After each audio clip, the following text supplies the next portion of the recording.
Hi everyone, welcome to UG entrance examination by the 24/7। और आज के इस वीडियो सेशन में हम बात करने वाले हैं हाउ टू अप्लाई तुक्का इन एग्जाम। पढ़ करके और सुन करके आप लोगों को काफ़ी ज़्यादा हंसी आ रही होगी तुक्का लगाना एग्जाम में। बिलीव मी, जब मुझे ये बोला गया था कि ये वीडियो आपको बनानी है तो मुझे भी बहुत ज़्यादा हंसी आई थी।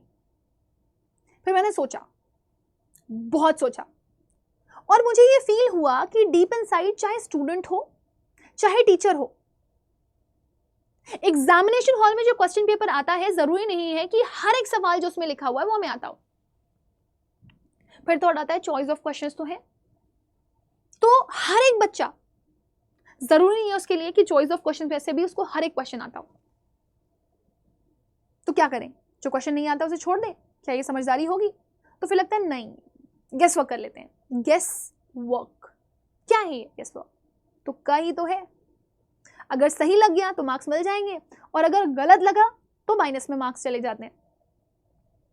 और उससे बड़ी बात यह है कि आप बड़े बड़े टीचर्स को उठा लो, चाहे वो यूपीएससी का हो, चाहे वो बैंक का हो, चाहे वो एसएससी का हो, चाहे वो कैट का हो, वो कहता है कि आप तुक्का लगाइए। और अब सबसे शानदार बात यह है कि जो बच्चा एग्जाम देकर के आता है, कहता है मैम मैंने तो पेपर में गेस वर्क किया था और मेरे तो मार्क्स मिल गए मुझे उसमें, मुझे तो लगता है गेस वर्क करना चाहिए, तुक्का लगाना चाहिए। और मैं भी यही कहती हूँ, भाई आप जितना जमकर तुक्का लगा सकते हैं एग्जाम में लगाइए, उसका कोई नुकसान नहीं है, बशर्ते आपको ये पता हो कि तुक्का लगाना एक्चुअली है क्या, इसे कौन कौन लगा सकता है, इसे कब लगाना चाहिए, क्या सही तरीका है इसको लगाने का, उसके क्या फायदे हैं। अगर आप इन सभी सवालों का जवाब चाहते हैं तो इस वीडियो को एंड तक जरूर देखिएगा, क्योंकि ये वीडियो हर एक बच्चे के लिए बेनिफिशियल है। आप सोचो ना, आप इस वीडियो को यहाँ पर देखने के लिए आए हो तो आप इस थॉट के साथ आए होगे कि अगर मुझे 1% भी कोई ऐसी चीज मिल जाती है जो मेरे काम की है तो मेरे लिए बहुत सही होगा। और मैंने कोशिश भी यही करी है कि मैं आपको निराश, डिसअपॉइंट ना करूं। बस आपका एक छोटा सा काम है कि इस वीडियो को मैक्सिमम टू मैक्सिमम बच्चों तक शेयर करिएगा, क्योंकि इस टाइम पे बहुत सारे बच्चे हैं जो बहुत पैनिक है और हर कोई बच्चा ये चाहता है कि वो अपने एग्जाम में मैक्सिमम स्कोर कर पाए। ये वीडियो मैंने बहुत रिसर्च के साथ बनाई है, बहुत सारे लोगों से रेफरेंस लेकर के बनाई है, और ये बहुत ही प्यारी वीडियो है। और जब आप इस वीडियो को एंड तक देखेंगे तो आपको ये फील जरूर होगा कि आपको एग्जाम में क्वेश्चन नहीं छोड़ना चाहिए और आपको तुक्का लगाना कितना हेल्प कर सकता है। So let's start with this. सबसे पहले हम बात करते हैं कि क्या है ये तुक्का। देखो, दो तरह के स्टूडेंट्स होते हैं। एक वो बच्चे जिन्होंने बिल्कुल नहीं पढ़ा, बिंदास मस्त एकदम, एग्जामिनेशन हॉल में बैठे, क्वेश्चन पेपर आया, क्वेश्चन आता है नहीं आता है, दे आर जस्ट डूइंग तुक्का मार, जय माता दी, लेट्स रॉक। मार्क्स मिल गए, बहुत बढ़िया, नहीं मिले कोई बात नहीं, क्योंकि पढ़ के नहीं गए थे। लेकिन चिंता में कौन है, वरिड कौन है, एंशियस कौन है, पैनिक कौन है? वो बच्चे जो पढ़ करके गए, साल भर मेहनत करी, खूब सारे प्रैक्टिस क्वेश्चंस लगाए, मॉक टेस्ट लगाए, और फिर एग्जामिनेशन हॉल में जब बैठे हुए हैं, उनके चॉइस ऑफ क्वेश्चंस में भी 5-6 क्वेश्चंस ऐसे हैं, 7 क्वेश्चंस ऐसे हैं जो आपके आंसर्स नहीं निकल पा रहे हैं, आप नहीं कर पा रहे हो। क्यों नहीं कर पा रहे हो? क्योंकि सपोज अगर आपके पास एक सवाल आया हुआ है, उसके 4 ऑप्शंस हैं, ये दोनों तो आपको लग रहा है बिल्कुल नहीं हो सकते, लेकिन ये दोनों ऑप्शंस में आप क्या हो गए हो, कंफ्यूज, कि समझ नहीं आ रहा कि फर्स्ट वाला होगा कि सेकंड वाला होगा। तो कहीं ना कहीं आपको ये थॉट दिमाग में जरूर आएगा कि हमारे टीचर्स ने हमें कुछ चीजें स्पेसिफिकली बताई हैं। जैसे मैं हमेशा अपने स्टूडेंट्स को बोलती हूँ, देयर आर सर्टेन ट्रिक्स। जैसे कैब को लेकर के बच्चे परेशान होते हैं, तो मैं बोलती हूँ देखो, अगर सिनोनिम आ रहा है, पॉजिटिव वर्ड है तो पॉजिटिव वर्ड का सिनोनिम पॉजिटिव, नेगेटिव वर्ड का सिनोनिम नेगेटिव। एक पॉजिटिव वर्ड का एंटोनिम नेगेटिव हो जाता है और एक नेगेटिव वर्ड का एंटोनिम पॉजिटिव हो जाता है। पार्ट ऑफ स्पीच से भी वोकैबुलरी को आप एलिमिनेट कर सकते हो। आरसी में जा रहे हो क्वेश्चन करने के लिए, इनडायरेक्ट क्वेश्चन आ गया आपका, तो आपका जो सबसे ज्यादा रिलेटेबल ऑप्शन है पैराग्राफ के हिसाब से, उसको टिक करके आ जाओ, वो सही भी होता है, राइट? तो ये बच्चे इतने घबराए हुए होते हैं कि इनको लगता है कि गलती से अगर इनकी नेगेटिव मार्किंग हो गई तो इनके आए हुए मार्क्स जो इन्होंने मेहनत से कमाए थे वो चले जाएंगे। तो आखिर ये तुक्का अप्लाई करें या ना करें? सो पहले तो ये सुन लीजिए कि किन किन को तुक्का अपने एग्जाम में लगाना चाहिए। देखो, तीनों कैटेगरी के स्टूडेंट्स जो है, वो बच्चे जो बिल्कुल पढ़ के नहीं गए हैं, एकदम कंट्रैप्शन के भरोसे हैं, जुगाड़ के भरोसे, आएगा तो कर लेंगे, नहीं आएगा तो नहीं करेंगे। आप एक चीज सोचो ना, you people are not ignorant fool. 1 से 12वीं तक आपने पढ़ाई करी हुई है, एक वर्ड शब्द बोलते हैं, जाहिल नहीं है हम, 12वीं तक पढ़ करके आए, और 12th तक का ही आपका सिलेबस जो है सीयूटी के एग्जाम में आना है। थोड़ा बहुत तो गेस वर्क कर सकते हो, कुछ तो पढ़ा होगा, कुछ तो रिलेटेबल होगा, कोई तो थॉट कनेक्ट कर रहा होगा जो आपको लगेगा नहीं ये नहीं हो सकता। दूसरे वो बच्चे होते हैं, इनको तो जरूर लगाना चाहिए, याद रखिएगा। दूसरे बच्चे हैं जो लास्ट मोमेंट पे जिन्होंने प्रैक्टिस बहुत सारी करी हुई है, थोड़ी बहुत ट्रिक्स सीख ली हैं, थोड़ी बहुत आइडियाज़ हैं उनको, थोड़ी बहुत चीज़ें समझ में आ गई हैं और बहुत लेबर कर रहे हैं, वो लास्ट में बहुत मेहनत कर रहे हैं और ये चाहते हैं कि ये अच्छा स्कोर कर लें। तो अगर आप सोचो ना, प्रैक्टिस करने वाले बच्चे 40 में से 20 क्वेश्चन करके आएंगे और 20 क्वेश्चन छोड़ करके आएंगे, तो कहीं ना कहीं तो एग्जामिनेशन में वो कंपीट करने के लायक नहीं होंगे ना। तो अगर वो अटेम्प्ट करते हैं क्वेश्चन तो उनका स्कोर तो बढ़ ही सकता है। तो स्कोर बढ़ाने के लिए ये स्ट्रैटेजी अच्छी है। तीसरा है well learned student, witty student, बहुत अच्छे से पढ़ा हुआ है, बहुत मेहनत करी हुई है, बहुत दिमाग लगा करके क्वेश्चंस को कर रहे हैं। लास्ट के 5-6 क्वेश्चंस ऐसे हो गए जो समझ में नहीं आ रहे, कंफ्यूज हो रहे हैं। क्या नहीं, इस वक्त करना चाहिए? बिल्कुल करना चाहिए।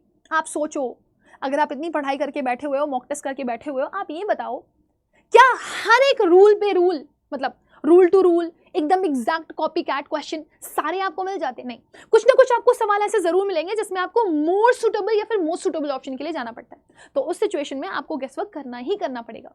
तो ये तीनों कैटेगरी के जो स्टूडेंट्स हैं, इन्हें गेस वर्क करना ही चाहिए, राइट? बस बशर्ते आपकी रीडिंग स्किल्स अच्छी हो, तब आप गेस वर्क कर सकते हैं। आपकी कैपेबिलिटी होनी चाहिए, आप लॉजिक्स लगा पा रहे हो, है ना, कि कौन सा ऑप्शन चूज करना है, कौन सा नहीं करना है। तीसरा, अगर आपको अपनी रीडिंग स्किल्स और कैपेबिलिटी पे कोई संदेह नहीं है, कोई शक नहीं है, तो आप अच्छे से लॉजिक्स लगाइए, अपनी रीजनिंग स्किल का इस्तेमाल करिए। चाहे हिस्ट्री का बच्चा हो, चाहे कॉमर्स का बच्चा हो, चाहे साइंस में किसी भी, चाहे फिजिक्स, केमिस्ट्री, मैथ्स का बच्चा हो, राइट? हर एक बच्चे को ये चीज़ लगती है कि मुझे क्या करना चाहिए एग्जाम में जिससे मैं मैक्सिमम स्कोर करूँ। तो हर एक बच्चे को हर एक पेपर में रीजनिंग अप्लाई करनी ही पड़ती है। सोचो कोई बच्चा है जो जीटी का पेपर देने के लिए गया है, करंट अफेयर्स का क्वेश्चन आ गया, जापान का वही क्वेश्चन पूछ लिया गया। जापान का कुछ नाम ऐसे होते हैं रिलेटेबल जिसमें अगर आपको ऑप्शन दिए भी गए होंगे 4, तो आपको लगेगा अच्छा ये वाला नाम थोड़ा थोड़ा जापानीज लग रहा है, चलो इस पर टिक कर देते हैं। ये वाला पार्ट इंडिया में नहीं है, तो ये इंडिया के बाहर का क्वेश्चन है अगर, तो लेट्स रिमूव इट। ऐसे करके आपके दिमाग में थॉट्स आते हैं और आप उनसे एलिमिनेशन करते हो, और एलिमिनेशन ही आपकी रीजनिंग स्किल्स को बढ़ाता है और ये आपको हेल्प भी करता है आपके क्वेश्चन को करेक्ट करवाने में। नाउ मैम, मुझे डर लग रहा है कि कहीं मेरे मार्क्स ना चले जाए मैम, जो हम करके आए हैं क्वेश्चंस, उनको अगर हमने गलत कर दिया तो फिर मेरे नेगेटिव में मार्क्स चले जाएंगे मैम, फिर तो सभी बेकार हो जाएगा। नहीं, आप सोचो क्यों हमें इसके लिए जाना चाहिए, इसके पीछे रीजन है, लॉजिक है। सपोज अगर आप इंग्लिश का ही पेपर ले लो, इंग्लिश का पेपर आपका कितने क्वेश्चन आते हैं? 50 क्वेश्चन आते हैं, 40 क्वेश्चन अटेम्प्ट करने होते हैं, है ना? और 40 क्वेश्चंस, आपका हर एक क्वेश्चन 5 नंबर का होता है। एक क्वेश्चन आप अटेम्प्ट करने के लिए बैठोगे 5 नंबर का होगा, तो उस हिसाब से आपका 200 नंबर बनता है, ठीक है ना? और आपको एग्जाम में 40 में से 30 क्वेश्चन ऐसे थे जो बहुत परफेक्टली सॉलिड आते थे आपको। आपने वो 30 क्वेश्चन अटेम्प्ट कर लिए और 30 के हिसाब से आपको 150 नंबर मिल गए। अब आप बैठ गए हो कि भैया आप 30 क्वेश्चन से ज्यादा नहीं करेंगे क्योंकि 10 क्वेश्चन में तो मैं डाउट हो रहा है। But just think of this कि आप किसी ऐसी यूनिवर्सिटी के लिए प्रिपेयर करो जैसे DU हो गया, BHU हो गया, JNU हो गया, है ना, AMU हो गया, अपनी ड्रीम यूनिवर्सिटी के लिए, और वहां पे कट ऑफ चली गई 175 और आपने सॉलिड क्वेश्चन किए थे 30, जिसके हिसाब से आपके मार्क्स बन रहे थे 150। आप सोचो अगर कट ऑफ 175 जा रही है और आपके 150 नंबर आ रहे हैं, तो आप तो वैसे ही कंपटीशन से बाहर हो। कौन सा तीर मार लिया आप लोगों ने कि मैम मैं तो सॉलिड वो क्वेश्चंस करके आया था जो मुझे अच्छे से आते थे। आपने तो अपने आप को कंपटीशन से वैसे ही बाहर कर लिया ना। आपका होने या ना होने का क्या फायदा हुआ? तो क्या इस सिचुएशन में लगेगा आपको लगेगा ना ये कि काश हम वो 10 क्वेश्चन और कर लेते तो एक आध भी सही हो जाता तो मेरी काफी हेल्प हो जाती। कैसे? सपोज अगर आपने 30 क्वेश्चन किए, आपको 150 नंबर मिल रहे, अगर आप 35 क्वेश्चन करते और 35 के 35 सही होते, तब आपका 175 नंबर आता, है ना? लेकिन 175 एग्जैक्ट आता, कुछ गलत भी हो जाते। अगर आप 40 क्वेश्चन सारे के सारे अटेम्प्ट करते तो आपके थोड़े ज्यादा मार्क्स आ जाते, है ना? इसके नियर बाय तो पहुंच जाते आप, अगर सारे क्वेश्चन भी सही नहीं होते तो। कैसे?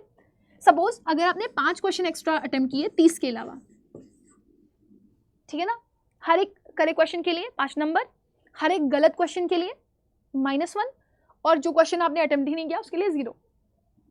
देखो सपोज 5 में से कोई एक ऐसा आंसर था जिसमें आपका तुक्का सही लग गया और इसमें आपको +5 मार्क्स मिल गए।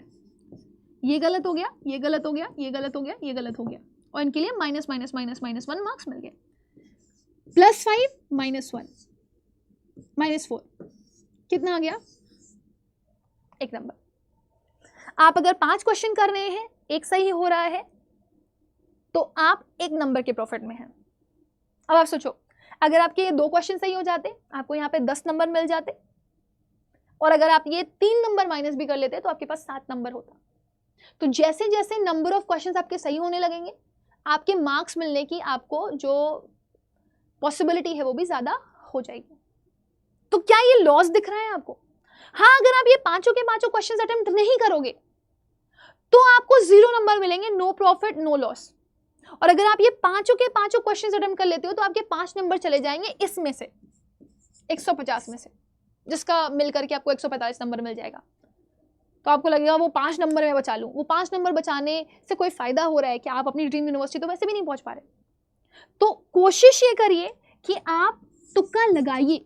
अगर आपने 10 क्वेश्चन अटेम्प्ट कर लिए और आपके 3 क्वेश्चन सही हो गया तो 15 नंबर आपको ऐसे ही मिल जाना। 7 नंबर चले गए तो क्या हुआ, है ना? 15 में से 7 जाएंगे तो भी तो बेनिफिट में ही हो। तो आपको तुक्का लगाना चाहिए, क्योंकि आपका कोई लॉस नहीं। हाँ, किस्मत बहुत ही बेकार है, हमने क्वेश्चन बिल्कुल भी नहीं आता था तब तुक्का लगा दिया, तब गड़बड़ हो सकती है कि माइनस में मार्क्स चले जाएं। लेकिन अगर किस्मत के भरोसे नहीं बैठे हो, अपना दिमाग लगा रहे हो, थॉट प्रोसेस लगा रहे हो, और वो लगा करके आप क्वेश्चन को कर रहे हो, तो पॉसिबिलिटी आपकी बन जाती है कि आपको उसमें नंबर मिलेंगे ही मिलेंगे।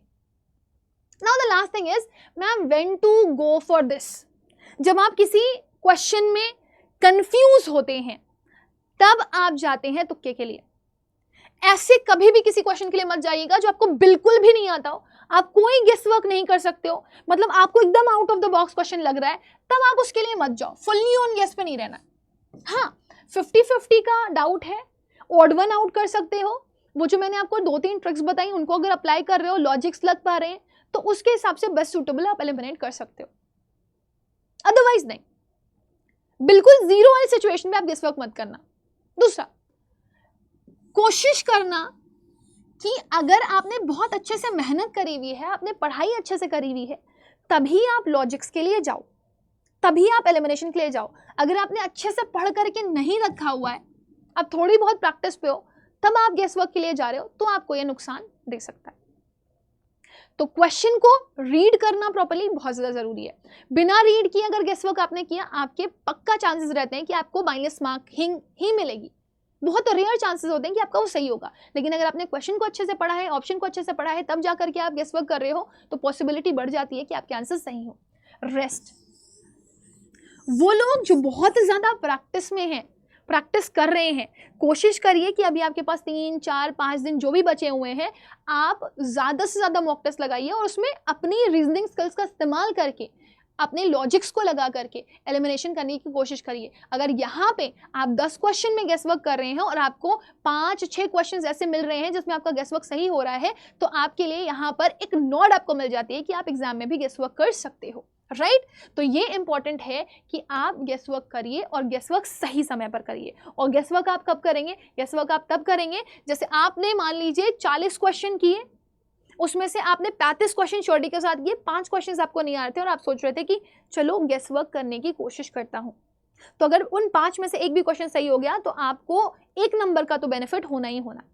हाँ, ये बिल्कुल इस थॉट के साथ मत जाना कि मेरे 5 ही गलत हो जाएंगे, क्योंकि अगर आप थोड़े भी सेंसिबल हो, थोड़े भी पढ़े हुए हो और अच्छे से पढ़ करके जा रहे हो, तो कुछ ना कुछ ट्रिक लगा करके, कुछ ना कुछ लॉजिकल स्किल्स लगा करके आप मोस्ट सूटेबल ऑप्शन को जरूर से जरूर टिक कर पाओगे। और एक भी सही हो गया तो आप यहाँ पर प्रॉफिट में ही होंगे, लॉस में नहीं होंगे। नाउ, कुछ चीजें हैं जो आपको याद रखनी है जब आपको तुक्का लगाना है। तो सबसे पहली चीज, क्वेश्चन को बहुत ध्यान से पढ़िए। क्वेश्चन अगर ध्यान से नहीं पढ़ेंगे तो आप गड़बड़ कर सकते हैं। कई बार ऑप्शंस बड़े मजेदार होते हैं। ऑप्शंस में 4 ऑप्शंस में से आपको 3 ऑप्शंस ऐसे लग रहे होते हैं जो बिल्कुल रिलेटेबल ही नहीं होते, और आपको लग रहा होता है ये पॉसिबिलिटी बना रहा है सबसे ज्यादा टू द पॉइंट होने की क्वेश्चन के, तो आप उसको टिक करके आ जाइए। थर्ड वन इज एलिमिनेट करिए, ऑड वन आउट करिए, है ना? जितना ऑड वन आउट कर सकते हैं करिए। जो आपको बिल्कुल लग रहा है ये चांस ही नहीं है, इसका कोई कनेक्शन नहीं है ऐसे, उसको शॉर्टी के साथ रिमूव कर दीजिए। एलिमिनेशन आपको बहुत हेल्प करता है, चाहे रीअरेंजमेंट का क्वेश्चन हो, चाहे टाइप्स ऑफ सेंटेंसेस का क्वेश्चन हो, चाहे ग्रामर का क्वेश्चन हो, बहुत मदद करता है आपको एलिमिनेशन में। फिर आती हैं आपकी लॉजिकल स्किल्स, रीजनिंग स्किल्स, ज़्यादा पॉसिबिलिटी किसकी है होने की, नियरेस्ट ऑप्शन कौन सा हो सकता है।